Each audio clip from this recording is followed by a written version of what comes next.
pelanggaran perintah ini di sana sini, pihak polis dan tentera telah dikerah untuk mengambil tindakan tegas bagi mengawal keadaan. Ini termasuk menutup tempat-tempat awam yang masih dikunjungi oleh ramai orang dan menahan individu-individu yang ingkar.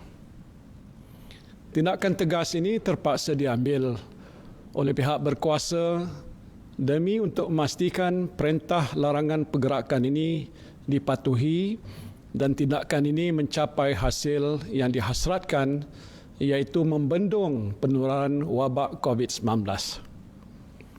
Saya nak mengingatkan, jika perintah ini tidak dipatuhi, maka ia tidak akan membawa apa-apa kesan positif dan segala tindakan kita akan menjadi sia-sia saja. Apapun yang paling utama ialah kesedaran kita sendiri.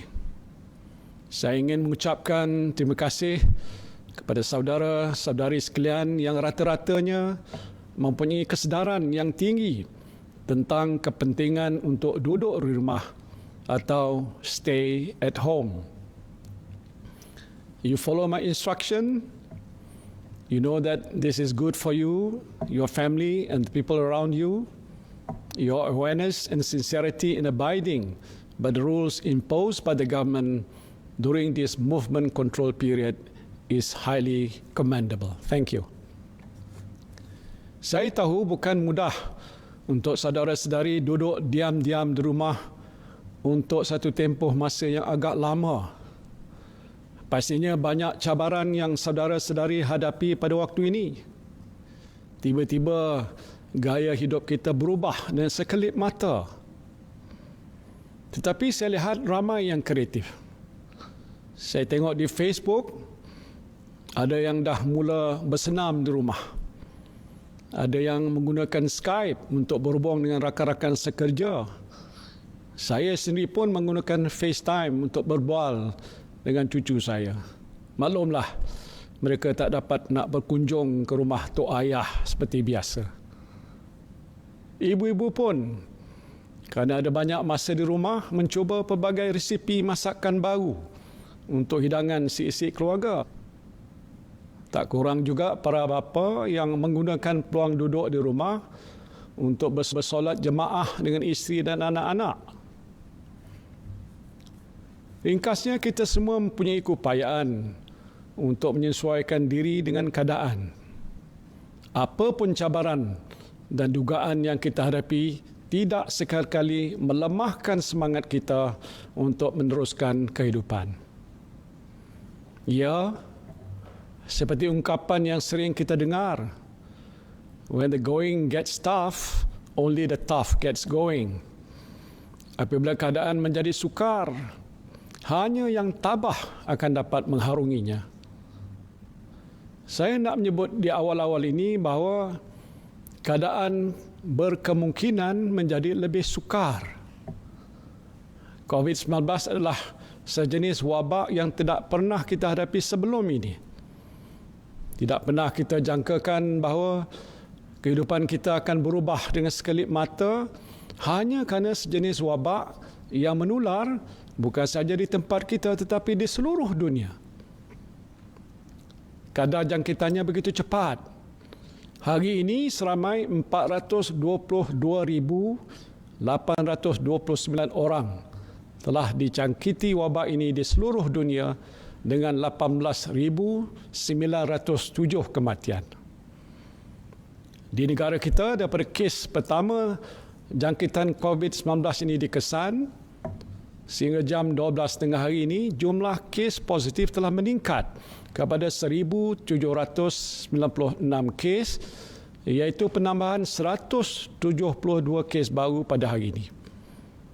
7 hari yang lalu, jumlah keseluruhan kes COVID-19 ialah 673. Ini bermakna bahawa kes positif COVID-19 ini telah meningkat lebih sekali ganda dalam tempoh hanya 1 minggu. Jumlah kematian juga telah meningkat kepada 17 orang, termasuk seorang doktor. Saya ingin mengambil kesempatan di sini untuk mengucapkan takziah kepada keluarga mangsa-mangsa yang telah pun meninggal dunia dan berdoa semoga roh mereka ini akan dicucuri rahmat ilahi. Saya diberikan taklimat oleh pihak Majlis Keselamatan Negara bahawa peningkatan kes-kes positif COVID-19 ini dijangka meningkat lebih tinggi sekiranya kita tidak melakukan apa-apa. Jumlahnya mungkin meningkat berkali-kali ganda seperti yang berlaku di beberapa buah negara lain.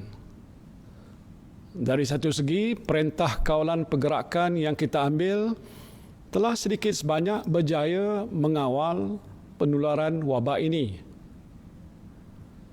Namun kita tidak boleh berputus ataupun berpuas hati dengan langkah-langkah yang kita ambil pada masa ini sehinggalah kita berjaya mencatatkan sifar kes baru. Pada masa ini, kes-kes baru masih dicatatkan walaupun dalam tempoh beberapa hari yang lalu jumlahnya agak mendata. Kerajaan menjangkakan kes-kes baru akan terus dicatatkan dalam masa yang terdekat ini. Oleh itu, Kementerian Kesihatan telah pun melakukan persiapan. Ini termasuk menyediakan 3,585 katil di 34 buah hospital di seluruh negara untuk menerima pesakit-pesakit COVID-19.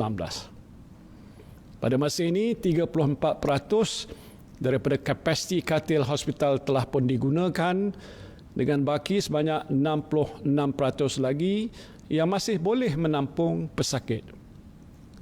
Jika berlaku pertambahan jumlah kes positif COVID-19 melebihi kapasiti yang ada di hospital, beberapa tempat telah pun dikenal pasti untuk dijadikan pusat pengasingan dan kuarantin sementara. Usaha-usaha akan terus kita buat untuk mencegah penularan COVID-19 sehinggalah kita benar-benar dapat membendung wabak ini dengan cara memutuskan rantaian jangkitan sepenuhnya. Dan ini bermakna pergerakan orang ramai mesti terus dikawal. Strategi kerajaan ialah untuk mencari, menyaring, mengasing dan juga merawat pesakit COVID-19 ini. Kementerian Kesihatan akan meningkatkan kapasiti untuk melakukan ujian saringan pada skala yang lebih besar. Dan ini termasuk melakukan mass testing, khususnya di kawasan-kawasan yang berisiko tinggi. Dengan kata yang lain, kita ingin mencegah jangkitan. Strategi ini akan berjaya sekiranya orang ramai tidak terdedah kepada jangkitan virus ini menerusi pergaulan harian. Justru saudara-saudari mesti bersedia secara mental dan fizikal untuk duduk diam-diam di rumah bagi tempoh yang agak lebih lama. Just be mentally and physically prepared to stay at home for a reasonably longer period of time. Saya telah diberikan taklimat oleh Kementerian Kesihatan dan Majlis Keselamatan Negara. Trend semasa ini menunjukkan kes-kes positif COVID-19 yang baru masih berlaku.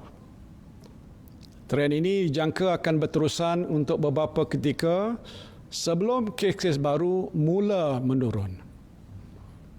Dan ini menuntut kerajaan untuk meneruskan perintah kawalan pergerakan bagi satu tempoh masa yang lebih lama. Sehubungan itu, kerajaan telah memutuskan tempoh perintah kawalan pergerakan akan dilanjutkan sehingga 14 April 2020. Saya memaklumkan pelanjutan tempoh ini lebih awal supaya saudara-saudari lebih bersedia. Anda yang berada di kampung tak perlu bergegas balik ke Kuala Lumpur hujung minggu ini. Duduklah dulu di kampung dan jangan ke mana-mana. Anak-anak yang sepatutnya balik ke asrama tak perlu balik ke asrama lagi. Tunggu dulu. pejabat-pejabat yang masih ditutup tak perlu dibuka sehingga sekarang. Jika ada perkara penting yang nak diuruskan dalam tempoh 2-3 minggu yang akan datang, rancanglah dari sekarang bagaimana nak menguruskannya. Please stay calm and don't panic. Now, even though we have extended the movement control order, you don't have to unnecessarily stock up on food because the supply is sufficient, and I assure you that food is enough for everybody. I know you feel burdened, but I don't have choice. I have to extend the movement control order for your own safety. Selain itu, tempoh kuat kuasa perintah ini akan dikaji daripada semasa ke semasa. Jika ada keperluan untuk dilanjutkan lagi, saya akan membuat pengumuman mengenainya. Yang penting, saya mohon supaya saudara-saudari senantiasa bersedia untuk duduk lebih lama di rumah. Saya juga telah mengarahkan semua kementerian untuk membuat persiapan yang rapi bagi mengurus keperluan asas anda sepanjang tempoh Perintah Kawalan Pergerakan berkuat kuasa. Yang penting, semua keperluan asas mestilah sentiasa tersedia dan mencukupi. Ini termasuklah bekalan makanan, elektrik dan air, penghematan kutipan sampah dan pembentungan, kemudahan komunikasi dan logistik, serta keselamatan dan ketenteraman awam. Saya juga tahu bahawa dalam keadaan ini, ramai pihak yang memerlukan sokongan dan bantuan. Semalam saya telah umumkan beberapa inisiatif untuk meringankan beban rakyat dalam menghadapi situasi yang sukar ini. Hari ini satu lagi inisiatif, iaitu penangguhan bayaran balik pinjaman bank sehingga 6 bulan dan penyusunan semula baki kad kredit serta pinjaman korporat telah pun saya umumkan. InsyaAllah pada hari Jumaat nanti, saya akan umumkan satu pakej rancangan ekonomi prihatin rakyat yang lebih menyeluruh. Pegawai-pegawai saya di Kementerian Keuangan sedang pun bekerja bertungkus lumus menyediakan satu pakej rancangan ekonomi yang akan memberikan manfaat kepada semua. Sama ada anda ini adalah pemandu teksi, pemandu Grab, petani, pengusaha restoran, penjual nasi lemak, penjual goreng pisang, penjual burger, pekerja harian. Kerajaan akan berusaha sedaya upaya untuk pastikan anda semua beroleh manfaat. InsyaAllah, no one will be left behind. Selain itu, saya juga berharap pusat-pusat pungutan zakat di setiap negeri turut memainkan peranan secara lebih proaktif untuk membantu para asnaf yang saya percaya sedang pun menghadapi keadaan hidup yang agak lebih sukar pada masa ini. Berilah bantuan kepada mereka. Mungkin mereka yang sebelum ini tidak tersenarai sebagai asnaf, tetapi dalam keadaan ekonomi yang terjejas pada masa ini, mereka menjadi golongan asnaf yang layak menerima bantuan zakat. Dalam mesyuarat Kabinet hari ini, saya telah mengarahkan Menteri di Jabatan Perdana Menteri Hal Ehwal Agama untuk menggerakkan jentera pusat pungutan zakat wilayah persekutuan bagi mengenal pasti golongan asnaf yang layak disalurkan bantuan zakat dengan kadar seberapa segera. Saya berharap pusat pungutan zakat di negeri-negeri lain juga dapat melakukan perkara yang sama. Organisasi-organisasi kebajikan ataupun charity organisation juga boleh memberikan sumbangan kepada mereka yang memerlukan. I call upon all charity organizations in this country to rise to the occasion by helping the needy regardless of race and religion during this trying moment. The difficulties they are facing are unprecedented, and I believe all of you can do something meaningful to ease their burden.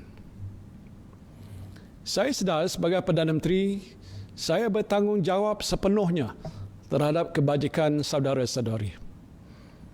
Ini amanah yang saya pikul. Sebagai manusia, saya tidak sempurna, tetapi saya berjanji insya-Allah akan melakukan yang terbaik untuk saudara-saudari.